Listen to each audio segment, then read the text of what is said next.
Hermanos, después de escuchar durante algunos días textos de la segunda carta del apóstol San Pedro, seguimos con cartas del Nuevo Testamento en la primera lectura de hoy. En esta oportunidad nos vamos a la segunda carta de San Pablo a Timoteo. Vale la pena recordar que Timoteo fue un discípulo de Pablo, pero un discípulo especialmente querido, tanto que en la primera lectura, en la primera carta de Pablo a Timoteo, lo llama hijo querido.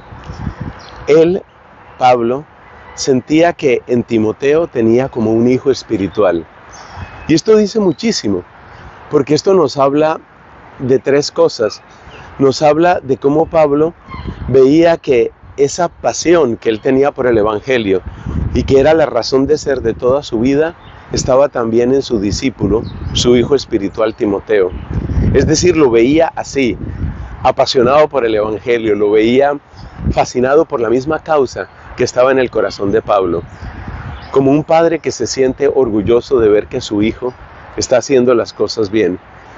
En segundo lugar, el hecho de que Pablo vea a Timoteo como hijo, quiere decir que le entrega también su obra, como sucede muchas veces en las familias. ¿Cuántas veces el papá ha logrado, por ejemplo, crear una empresa y luego pasa esa empresa a los hijos?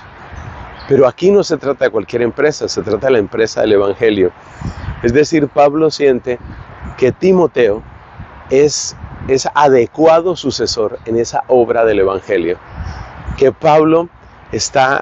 que Timoteo está listo para asumir esa clase de responsabilidades. Y en tercer lugar, el hecho de que sea hijo también tiene que ver con la confianza.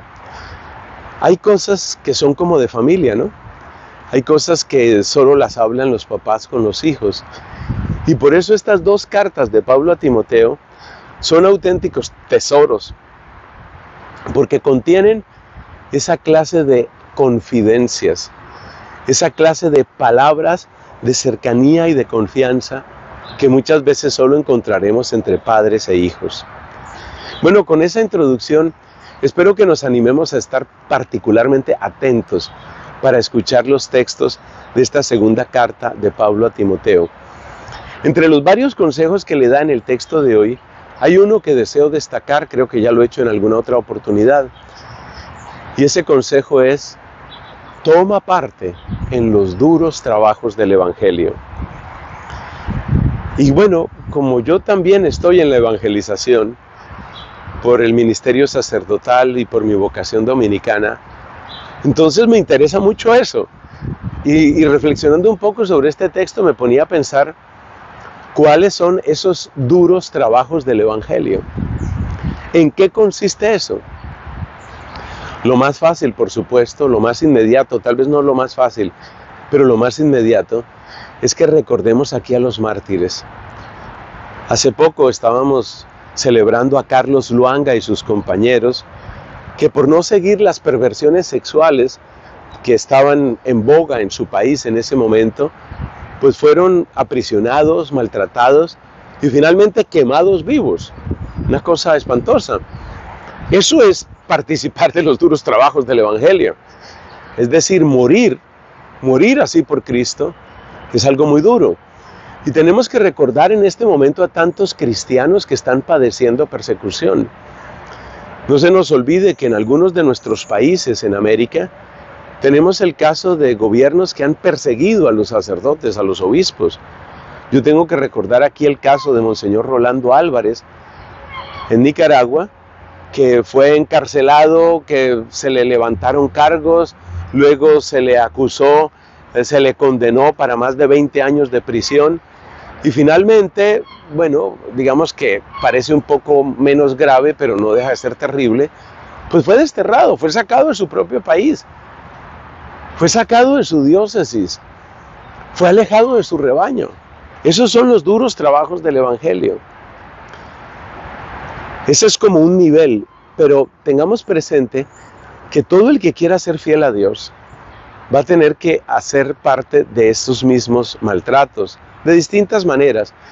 A mí no se me olvida que cuando el Papa Benedicto estuvo en el Reino Unido, les predicaba a los jóvenes y les decía: tengan en cuenta que hoy existe la persecución del ridículo, que hoy muchas veces resulta difícil vivir la fe por un motivo que uno podría decir que es banal, pero que es especialmente duro para los jóvenes.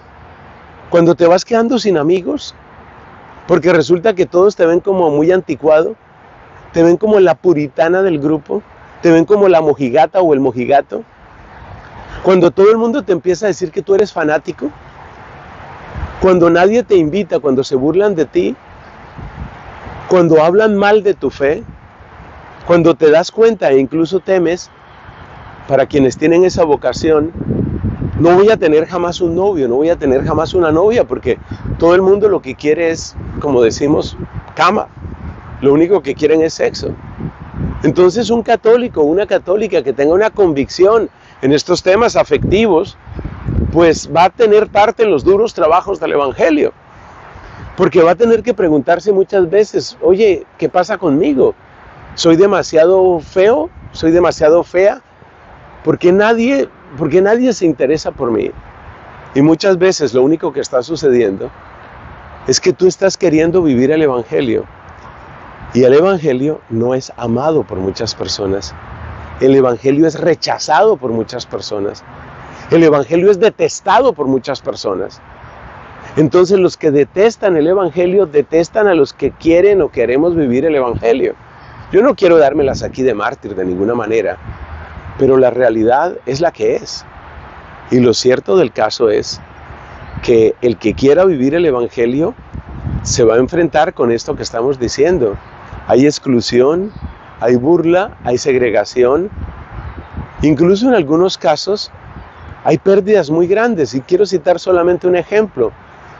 Piensa en lo que sucedió también en el Reino Unido con el tema de las agencias de adopción católicas. Básicamente lo que les dijo la corona británica fue: o ustedes admiten adopción por parte de parejas del mismo sexo, o les toca cerrar todo. Así de sencillo. Con lo que eso implica, no solamente en términos económicos o sociales, sino con lo que eso implica en términos de dolor del corazón por un servicio que se estaba prestando. Gracias a Dios, aquellas agencias católicas dijeron: nosotros no vamos a vender nuestra fe, nosotros no vamos a vender nuestras convicciones. Pero ¿qué les tocó hacer? Cerrar todo. Son los duros trabajos del Evangelio. Piénsalo. Yo doy aquí unos ejemplos, pero por favor piénsalo en tu contexto. Piénsalo en tu ambiente. Y solo llegarás a dos conclusiones. Si estoy tratando de vivir el Evangelio, eso tiene consecuencias. Y si me estoy apartando del Evangelio, pues entonces, ¿cuál es el precio que estoy pagando? Porque o le pago un precio al mundo por ser cristiano, o le pago un precio a la eternidad por dejar de serlo. Piénsalo y que Dios te ayude a tomar la mejor decisión. Amén.